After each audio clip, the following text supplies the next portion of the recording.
If your coop smells mostly fine, but your hens look a little tired, this is for you. Because herbs can help your flock, but not the way most people use them. Here's the twist. It's not about finding the perfect herb. It's about a simple system: where you place herbs, how much you use, and how often you reset. And near the end, I'll show you something most people mow right over: a common lawn plant that can become a calm, practical first aid leaf for a chicken foot problem. Let's keep this grounded and safe. Herbs are not magic. They don't replace good feed, clean water, ventilation, or a vet when a bird is truly sick.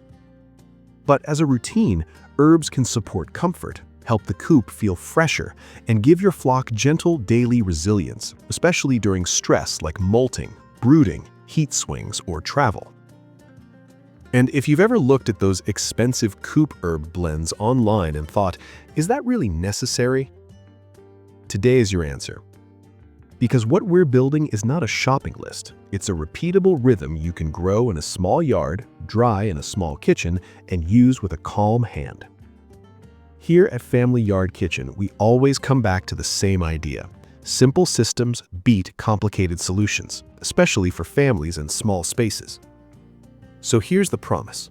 By the end of this video, you'll have a 3-zone herb system and a 7-day garden to coop routine you can start this week. Most people hear herbs in the coop and they do one thing: they toss a handful onto the bedding and hope for the best. Sometimes that's fine, but sometimes it creates 2 problems at once. Aromatic herbs get eaten too quickly, even when you didn't want them to. The coop smells nice for one day, then the benefit disappears and you're back to guessing. So we use 3 zones. And keep this line in your head. Air herbs go above beak height. Feed herbs go in measured amounts. First aid herbs stay fresh and ready. These are the herbs you mainly use for the space, the coop environment. Think calming scent, fresher feel, and gentle pest pressure support. Examples you'll recognize: lavender, mint, bee balm or monarda. Sometimes rosemary or eucalyptus, but only as air support, not something the hens are eating. Here's the question that changes everything.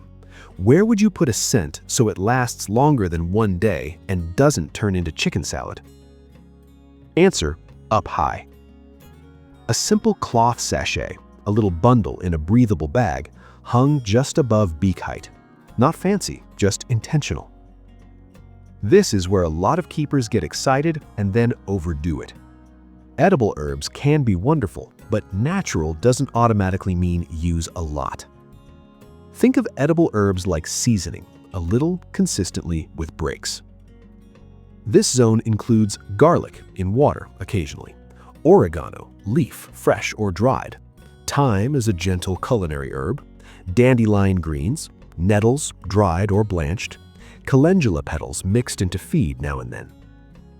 And yes, some flocks have preferences. One hen will run over for oregano, another will ignore it and go straight for dandelion. This is not daily seasoning. This is your calm, practical support when something pops up, like a foot issue, minor skin irritation, or a stressful stretch where you want soothing tea. This is where we'll use plantain leaf, the lawn plant I teased, calendula for gentle skin support, chamomile as a soothing tea option. Now, before we start naming herbs, let me give you a quick spot it early checklist, because herbs work best when you're not late to the problem. A vent area that looks messy or irritated, egg production dropping suddenly without an obvious reason, a hen that's quiet, tucked, or not moving much, excessive scratching with the feet or patchy feathers from rubbing, skin that looks red or raw under feathers, feet that look swollen or a small dark scab on the pad, often an early bumblefoot sign. None of these mean panic. They mean pause, observe, clean basics first, then support smartly. And that brings us to Zone 1, because the fastest win in this whole video is what you do inside the coop air. If you're the kind of person who likes calm systems like this, subscribe and save this video. You'll thank yourself next time life gets busy and you need a routine that's already decided. Let's start with the herbs that make the coop feel better fast, without overcomplicating anything. Lavender is famous for a reason. It smells clean, it feels calming, and in many coops it helps the space feel less sharp, especially in summer. How to use it? Dry a small bundle, rub a pinch between your fingers, put it in a sachet and hang it above beak height. If you want a simple habit, every time you do a bedding refresh, you refresh the lavender sachet too. That's it. Mint is powerful. It's refreshing, and many keepers like it near coops for the way it changes the smell of the space. Two big cautions. Mint spreads like it's on a mission. Grow it in a container. Use it as an air herb, not something you dump in huge piles where birds might gorge. A little mint in a sachet can feel like opening a window, especially during humid weeks. Bee balm has that distinct, almost tea-like scent. It's lovely in the garden, and it can be lovely in the coop air too. But treat it as a wall herb, meaning hang it, tuck it up high, let the aroma do the job. This is one of the gentlest, most practical uses in the whole video. Calendula petals, bright, sunny, simple. Chamomile, soft, soothing, familiar. How to use? When you refresh nest straw, sprinkle a light pinch of dried calendula and chamomile into the nest. Not a thick mat, just a whisper of petals. It's not about making a perfume nest. It's about a clean corner that feels calm. And yes, if your family eats the eggs, there's a second benefit. Herbs like calendula and marigolds can support deeper yolk color over time. Not overnight, over time. Marigolds are wonderful, but here's the reality. If you plant them inside the run, your hens may peck them down to sticks. So plant marigolds around the perimeter where they can grow, then you harvest a few petals when you want them. A good dust bath is one of the best old-fashioned tools for external pest pressure. Some keepers add a small amount of food-grade diatomaceous earth to the dust bath. If you do, go slow and avoid creating a dust cloud. We don't want birds or you breathing fine powder. Think a light mix, not a storm. Now, everything we've done so far makes the coop feel better. But here's the catch most people forget. A good-smelling coop is not the same as a supported immune rhythm. So now we go to Zone 2, edible herbs, where less is more and consistency beats intensity. If you've already tried garlic water or any herb routine, drop a comment with just 2 words, herb rhythm. I love seeing what's working in real backyards. This is where we build gentle strength. Not a cure, not a miracle, just support you can repeat. And I'll give you a conservative baseline because guessing is where people get into trouble. Garlic gets talked about like it's everything. Let's say it more responsibly. Garlic has a long history in traditional animal care, and many keepers use it to support wellness, especially during stressful weeks.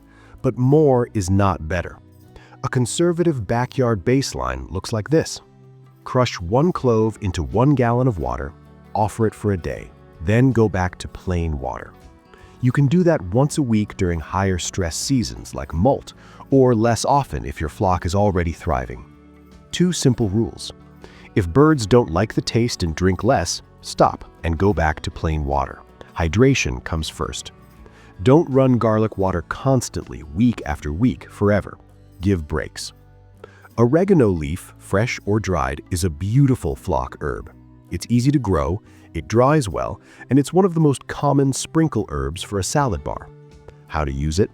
A pinch mixed into feed, or a small handful of fresh sprigs tossed into the run for pecking. Now, here's the part I need you to hear clearly. Oregano essential oil is not oregano leaf. Essential oils are highly concentrated. They can be irritating and dosing can be easy to get wrong. If you're newer to herbs, stay with the leaf. If you do use any essential oil approaches, treat them as advanced, very small, and never something you eyeball. And for young chicks, be extra cautious. In one doubt, skip it. Thyme is underrated. It's culinary, it's gentle, and it fits perfectly into a yard system because you already know how to use it. A pinch in feed, a sprig tossed into a salad bar tray. Simple. And here's a nice pairing mindset. Herbs work like a team. You don't need one super herb, you need a few gentle helpers that don't overwhelm the flock. If you've ever fought dandelions in a lawn, here's your reframe. Dandelions are a salad bar gift. Hens often love the leaves and flowers, and for you, it's the easiest possible grow your own herb. Harvest from areas you know are clean, no sprays, no roadside runoff. Rinse, offer in a tray. Comfrey is one of those plants that backyard folks love because it grows big and fast. If you harvest comfrey, wear gloves if the leaf hairs irritate your skin. Offer it as part of a mixed greens tray, not the only thing. It's about variety, always variety. If your flock goes through a rough molt, nettles can be a helpful seasonal green, but fresh nettles sting, so dry them or blanch them quickly. Then offer small amounts mixed into greens. Think of this like a seasonal extra, not a daily requirement. Some keepers like a small amount of turmeric in a mash during colder months or during stress. If you do, keep it small. It stains everything. And again, breaks matter. Now, we've covered herbs you can use consistently and safely if you keep them gentle. But we still haven't solved the real problem. Most people fail because they picked the wrong herb. They fail because they have no rhythm. So now we go to the climax, the 7-day garden to coop routine that makes this easy to actually live with. And when we finish this routine, I'll point you to the next video to watch, because herbs are only one piece of flock prevention. Remember the lawn plant I teased? Not the banana plant. This is plantain, the common yard plant that grows flat in lawns and along paths. One way to recognize it: broad leaf, strong parallel veins that run from base to tip. It's tough, not delicate. Now here's the practical use some keepers lean on. If a chicken foot looks irritated, early bumblefoot concerns, minor scrapes, you can crush a clean plantain leaf until it turns into a moist green paste, then press it against the spot like a simple poultice. It's not a replacement for proper cleaning, bandaging, or veterinary care if infection is advanced, but it's an example of what we love about yard systems. Sometimes help is growing under your feet. Calendula is one of the calmest support herbs you can grow. You can dry the petals for nests, and you can also use it as a gentle, supportive herb in homemade salves, if that's already something you do. Again, keep it simple. Clean the area first, observe, escalate if needed. Chamomile is like the deep breath herb. Some keepers offer a weak, cooled chamomile tea during stress, like after moving birds, during heat swings, or when a hen just seems a little off. Weak tea, cooled, fresh, and always make sure plain water is available too.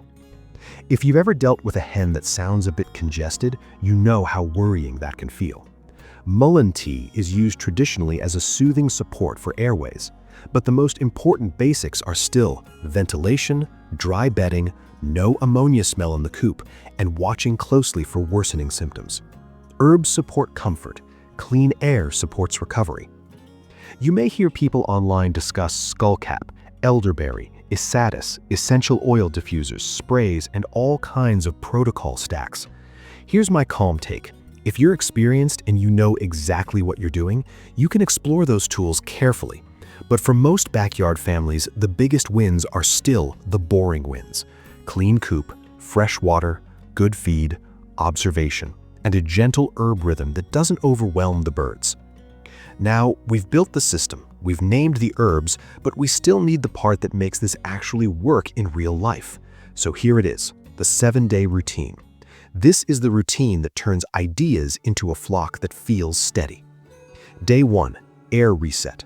Refresh your hanging sachet, lavender and a pinch of mint, plus chamomile. Hang it above beak height. Day 2, salad bar greens.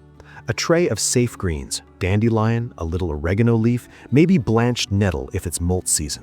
Let them choose. Day 3, plain water reset.